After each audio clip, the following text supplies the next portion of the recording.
नमस्कार दोस्तों, VVIP news के इस नए एपिसोड में मैं राज कौशिक आपका स्वागत करता हूं, आपको प्रणाम करता हूं। मित्रों, वीर सावरकर यानी विनायक दामोदर सावरकर का नाम इन दोनों हमारे देश में सबसे ज्यादा चर्चाओं में है। इस नाम को जन जन तक पहुंचाने में जिस भारतीय राजनीतिज्ञ का बहुमूल्य योगदान है, उनका नाम है राहुल गांधी। वास्तविकता तो यह है कि नई पीढ़ी के अधिकांश लोग वीर सावरकर के बारे में बहुत ज्यादा नहीं जानते थे, लेकिन राहुल गांधी के कारण आज वीर सावरकर का नाम देश के कोने कोने में गूंज रहा है। गूगल पर इन दिनों सबसे ज्यादा जिस शख्सियत को सर्च किया जा रहा है वो वीर सावरकर ही है। भारतीय जनता पार्टी भले ही राहुल गांधी को कितना ही निशाने पर रखे, लेकिन कम से कम राहुल गांधी के इस काम के लिए तो भाजपा को उनका धन्यवाद करना ही चाहिए कि भाजपा के आदर्श वीर सावरकर के नाम को राहुल गांधी ने जन जन तक पहुंचा दिया है, घर घर तक पहुंचा दिया है। मित्रों, वीर सावरकर के बारे में कुछ जानकारी देने से पहले मैं एक सवाल आपके बीच रखना चाहता हूं। वीर सावरकर की आलोचना करने से कांग्रेस या राहुल गांधी को कौन सा राजनीतिक लाभ प्राप्त हो रहा है? मेरा अनुभव तो यही कहता है कि इसमें फायदे के स्थान पर राजनीतिक नुकसान की संभावनाएं कहीं ज्यादा हैं। अगर फायदा होगा तो भाजपा को, या फिर भाजपा के सहयोग से महाराष्ट्र में सरकार चला रहे एकनाथ शिंदे और उनकी पार्टी शिवसेना को होगा। फिर क्या कारण है कि राहुल गांधी बराबर वीर सावरकर की आलोचना कर रहे हैं? ये उनकी राजनीतिक नासमझी है या फिर कोई ऐसी प्लानिंग है जो फिलहाल हमारी और आपकी समझ में नहीं आ रही?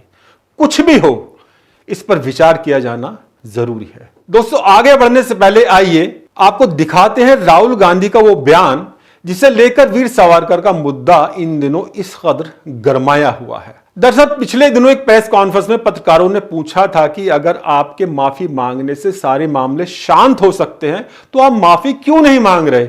इस पर देखिए राहुल गांधी ने क्या कहा था।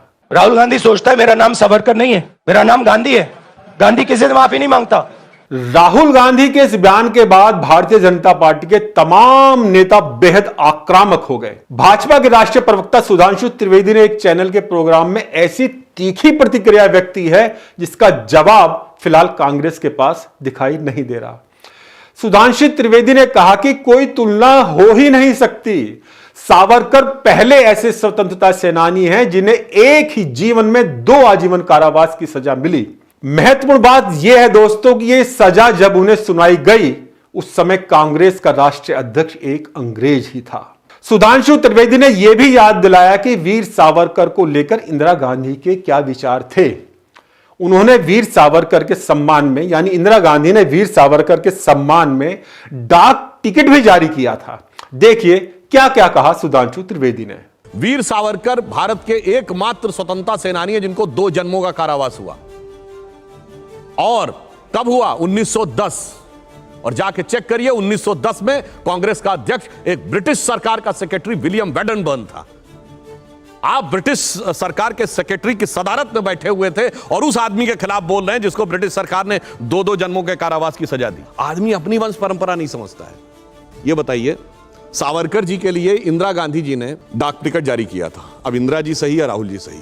मित्रों, अब बात करते हैं उन वीर सावरकर की विशेषताओं की जिनका सम्मान करते हुए राहुल गांधी की दादी श्रीमती इंदिरा गांधी ने उनके सम्मान में डाक टिकट जारी किया था। 28 मई 1883 को नासिक के भगूर गांव में जन्मे विनायक दामोदर सावरकर स्वतंत्रता सेनानी एवं प्रखर राष्ट्रवादी नेता थे। उनके जीवन की 11 खास बातें जो मैंने महसूस की वो आपके सामने रख रहा हूं। वीर सावरकर ने राष्ट्र ध्वज तिरंगे के बीच में धर्म चक्र लगाने का सुझाव सर्वप्रथम दिया था, जिसे तत्कालीन राष्ट्रपति डॉक्टर राजेंद्र प्रसाद ने मान भी लिया था। सावरकर ने ही सबसे पहले पूर्ण स्वतंत्रता को भारत के स्वतंत्रता आंदोलन का लक्ष्य घोषित किया था। वो ऐसे प्रथम राजनीतिक बंदी थे जिन्हें विदेशी फ्रांस की भूमि पर बंदी बनाने के कारण हेग के अंतर्राष्ट्रीय न्यायालय में यह मामला पहुंचा था। वो पहले क्रांतिकारी थे जिन्होंने राष्ट्र के सर्वांगीण विकास का चिंतन किया तथा बंदी जीवन समाप्त होते ही जिन्होंने अस्पृश्यता यानी छुआछूत आदि कुरीतियों के विरुद्ध आंदोलन शुरू किया। दुनिया के वे ऐसे पहले कवि थे जिन्होंने अंडमान के एकांत कारावास में जेल की दीवारों पर कील और कोयले से कविता लिखी और फिर उन्हें याद किया। इस प्रकार याद की हुई 10,000 पंक्तियों को उन्होंने जेल से छूटने के बाद पुनः लिखा, कागज पर उतारा। सावरकर द्वारा लिखित पुस्तक the Indian war of independence 1857 एक सनसनीखेज पुस्तक रही जिसने ब्रिटिश शासन को हिला डाला था। ब्रिटिश शासन के हिलने की वजह यह रही दोस्तों कि सावरकर पहले ऐसे स्वतंत्रता सेनानी या लेखक रहे जिन्होंने इस वार को आजादी की लड़ाई की संज्ञा दी, आजादी के लिए संघर्ष बताया। विनायक दामोदर सावरकर दुनिया के अकेले स्वतंत्र योद्धा थे जिन्हें 2 आजीवन कारावास की सजा मिली और किसी स्वतंत्रता सेनानी के साथ ऐसा कभी नहीं हुआ।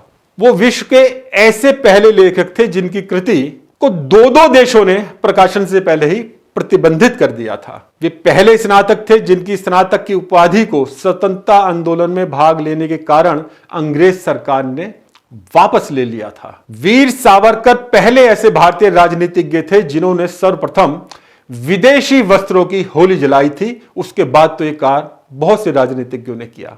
दोस्तों, वीर सावरकर पहले ऐसे भारतीय विद्यार्थी थे जिन्होंने इंग्लैंड के राजा के प्रति वफादारी की शपथ लेने से मना कर दिया था। फलस्वरूप उन्हें वकालत करने से भी रोक दिया गया था।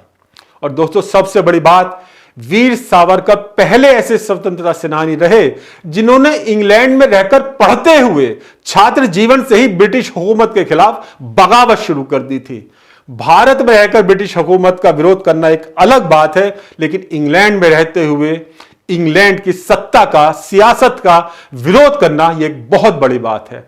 उन्होंने न सिर्फ खुद विरोध किया बल्कि वहां रहने वाले तमाम भारतीयों को, खासतौर पर युवाओं को, छात्रों को एकजुट करने का भी काम किया। दोस्तों, भारत के इस महान क्रांतिकारी का निधन 26 फरवरी 1966 को हुआ था। अब मैं बताता हूं कि उनकी मृत्यु कैसे हुई। इससे हमें और आपको पता चल सकेगा कि वीर सावरकर की इच्छा शक्ति कितनी मजबूत थी। वीर सावरकर ने अपने जीवन में इच्छा मृत्यु का प्रण ले लिया था, इसलिए उन्होंने पहले ही सबको बोल दिया था कि वे अपनी मृत्यु तक उपवास रखेंगे, अन्न का एक दाना भी मुंह में नहीं रखेंगे। अपने अंतकाल में लिए गए उपवास को लेकर उन्होंने यही कहा कि प्रत्येक व्यक्ति को अपने जीवन के उद्देश्यों को प्राप्त करने की पूरी अनुमति प्राप्त होनी चाहिए, कि वो अपना जीवन कैसे समाप्त करना चाहता है और किस प्रकार अपने जीवन का वहन करना चाहता है, इस बात की पूरी अनुमति भी उस व्यक्ति को मिलनी चाहिए। उन्होंने जैसे ही अपने प्रण के अनुसार उपवास आरंभ किए, उस दौरान अपनी मृत्यु से पहले एक लेख उन्होंने लिखा जिसका नाम ये आत्महत्या नहीं आत्मतर्पण है रखा गया। 1 फरवरी 1966 को सावरकर ने यह घोषणा कर दी थी कि आज से वो उपवास रखेंगे और भोजन करने से बिल्कुल परहेज करेंगे। उनकी प्रतिज्ञा थी कि जब तक उनकी मौत नहीं आएगी तब तक वो अन्न का एक दाना भी मुंह में नहीं डालेंगे। उनके इस प्रण के बाद लगातार वे अपने उपवास का पालन करते रहे। आखिरकार अपने मुंबई निवास पर 26 फरवरी 1966 में उन्होंने अंतिम सांस ली और वो दुनिया को अलविदा कह गए। मित्रों, वीर सावरकर कितने बड़े समाज सुधारक थे इसका पता इस बात से चलता है कि काले पानी की सजा के दौरान वहां पर रहने वाले कैदियों को उन्होंने पढ़ाने लिखाने का काम भी शुरू किया। उन्होंने उस जेल के अंदर एक बुनियादी पुस्तकालय शुरू करने के लिए सरकार में अर्जी दी और ब्रिटिश सरकार ने वो अर्जी मान भी ली और जेल में ही उन्होंने पुस्तकालय की शुरुआत कर दी। दोस्तों, मुझे बशीर बद्र का एक शेर याद आ रहा है। सेल्यूलर जेल की जिस कोठरी में सावरकर रहते थे, मैंने उस कोठरी को अपनी आंखों से देखा है आज से लगभग 4 साल पहले। बशीर बद्र का एक शेर है कि जिंदगी तूने मुझे कब्र से कम दी है जमीन, जिंदगी तूने मुझे कब्र से कम दी है जमीन, पांव फैलाऊं तो दीवार से सर लगता है। इतनी छोटी कोठरी में रहते हुए भी वीर सावरकर ने अपने हिंदुत्व के विचार को पूरे देश में फैला दिया था। जेल में बैठकर वो हिंदुत्व और हिंदू कौन है जैसे विषयों पर वैचारिक पर्चे लिखा करते थे और उन्हें चुपचाप जेल के बाहर किसी ना किसी के हाथ भिजवा दिया करते थे, जिससे धीरे धीरे वे पर्चे पूरे देश में फैलते चले गए और कई लोगों ने उनको प्रकाशित भी किया। सावरकर हिंदुत्व के पैरोकार थे। शायद इसी वजह से राहुल गांधी उनके विरोधी बने हुए हैं, क्योंकि हिंदुत्व और हिंदूवादी या राष्ट्रवादी शब्द से ही राहुल गांधी और कांग्रेस को चिढ़ महसूस होती है। सावरकर खुद को हिंदू कहलवाने में बहुत गर्व महसूस करते थे। सावरकर ने सदैव हिंदू, बौद्ध, जैन धर्म के एकीकरण की बात की। 6 जनवरी 1924 को काला पानी की सजा से रिहा होने के बाद उन्होंने भारत में रत्नागिरी हिंदू सभा के निर्माण में महत्वपूर्ण भूमिका निभाई। 1937 में विनायक सावरकर की प्रतिभावान छवि को देखकर हिंदू सभा के सदस्यों द्वारा उन्हें हिंदू सभा का राष्ट्रीय अध्यक्ष बना दिया गया। वीर सावरकर गांधी जी के समर्थक नहीं थे। हो सकता है एक कारण यह भी हो जिसके कारण राहुल गांधी सावरकर को पसंद नहीं करते। वीर सावरकर गांधी जी के कई बातों से इत्तेफाक नहीं रखते थे। सावरकर भारत को हिंदुत्व की ओर ले जाना चाहते थे। वो महात्मा गांधी और भारतीय राष्ट्रीय कांग्रेस के घोर आलोचक थे। उनकी नीतियों की वो आलोचना किया करते थे। उन्होंने गांधी जी की अपनाई गई मुख्य गतिविधियों का विरोध किया। उन्होंने खिलाफत आंदोलन के दौरान मुसलमानों के साथ महात्मा गांधी की नीति को तुष्टीकरण की नीति बताते हुए उसकी कठोर आलोचना की थी। उन्होंने गांधी जी को अपरिपक्व मुखिया तक कहा था। राहुल गांधी के विरोध का एक कारण यह भी हो सकता है, जैसा कि मैंने अभी थोड़ी देर पहले भी कहा। मित्रों, एक और महत्वपूर्ण बात आपको बताना चाहता हूं। वीर सावरकर ने खुद को नास्तिक घोषित कर दिया था। इसके बावजूद भी हिंदू धर्म को वे पूरे दिल के साथ निभाते थे और लोगों को उसकी ओर बढ़ने के लिए प्रोत्साहित भी किया करते थे। कोई इनको हिंदू बुलाता था तो उनको बहुत ज्यादा गर्व महसूस हुआ करता था। वहीं उन्होंने हजारों रूढ़िवादी मान्यताओं को खारिज कर दिया था जो हिंदू धर्म से जुड़ी हुई थी। इसीलिए मैं कहता हूं कि वो एक बहुत बड़े समाज सुधारक थे। उन्होंने मुंबई में एक ऐसे पतित पावन मंदिर की भी स्थापना कराई थी जिसमें सभी हिंदू जातियों के लोग जा सकते थे। दोस्तों, राहुल गांधी के बयान के बाद बीजेपी और शिवसेना शिंदे गुट ने पूरे महाराष्ट्र में सावरकर गौरव यात्रा शुरू कर दी है।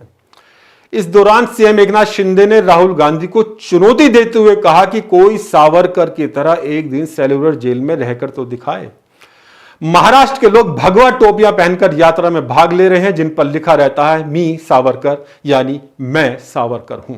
दोस्तों, वीर सावरकर महाराष्ट्र के थे, इसलिए महाराष्ट्र की राजनीति में सबसे ज्यादा गर्माहट आई हुई है।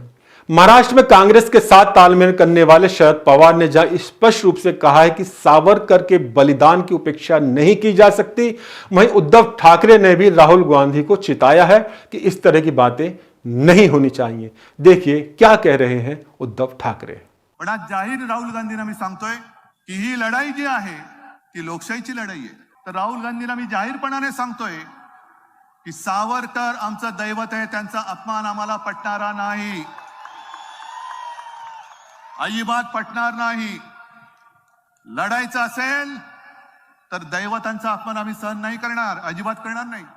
मित्रों, उद्धव ठाकरे नहीं, हमेशा विवादित बयान देने वाले उनकी पार्टी के संजय राउत भी इस मुद्दे पर सोच समझकर बोलते दिखाई दे रहे हैं। देखिए क्या कह रहे हैं संजय राउत। ये बयान गलत है। वो गांधी जरूर है लेकिन सावरकर को घसीटने की जरूरत नहीं है। मित्रों, अब आपसे विदा लेने का समय हो गया है। जाते जाते मैं कुछ महत्वपूर्ण बातें और आपसे करना चाहता हूं।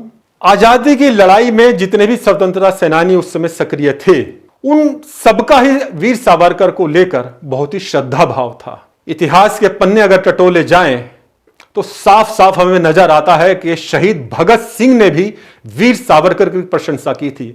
मतवाला में वीर सावरकर को लेकर एक लेख भगत सिंह का प्रकाशित हुआ था, 2 बार प्रकाशित हुआ था। उसमें भगत सिंह कहते हैं कि हम लोग शुरू में वीर सावरकर को कट्टर अराजकतावादी मानते थे।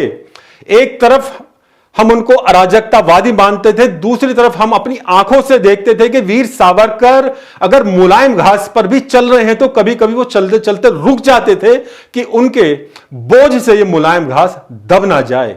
इतनी संवेदनाएं वीर सावरकर के हृदय में थी। मित्रों, लता मंगेशकर ने अभी कुछ दिनों पहले ही हमसे विदा ली है। भारत रत्न जैसा सम्मान उनको मिला है और दुनिया में कौन नहीं जानता लता मंगेशकर का नाम। वो भी वीर सावरकर के प्रति हमेशा ही श्रद्धा से भरी रहती थी। उन्होंने कभी ये बताने से ये परहेज ही नहीं किया कि वीर सावरकर उनके लिए बहुत ही आदरणीय है। एक तरफ भगत सिंह जैसे स्वतंत्रता सेनानी, लता मंगेशकर जैसी बड़ी हस्ती जो वीर सावरकर के प्रति हमेशा नतमस्तक रहे, और दूसरी तरफ आज के कुछ नेताओं की बयानबाजी, इन दोनों के बीच कोई तालमेल नजर नहीं आ रहा। मैं एक बार फिर से कहना चाहूंगा कि वीर सावरकर के लिए किसी भी तरह का शोभनीय बयान देने से कोई लाभ राहुल गांधी या कांग्रेस को होता, कम से कम मुझे तो दिखाई नहीं दे रहा। और सावरकर ही नहीं बल्कि प्रत्येक स्वतंत्रता सेनानी का सम्मान होना चाहिए, चाहे वो महात्मा गांधी और कांग्रेस की विचारधारा को मानने वाले हों या उनके विरोध ही क्यों ना रहे हों। आजादी की लड़ाई में किसी भी स्वतंत्रता सेनानी के योगदान को कम करके नहीं आंका जाना चाहिए। तो दोस्तों, ये एपिसोड आपको कैसा लगा अपने कमेंट्स जरूर लिखें, और हां, सब्सक्राइब करना बिल्कुल ना भूलिएगा VVIP न्यूज। नमस्कार।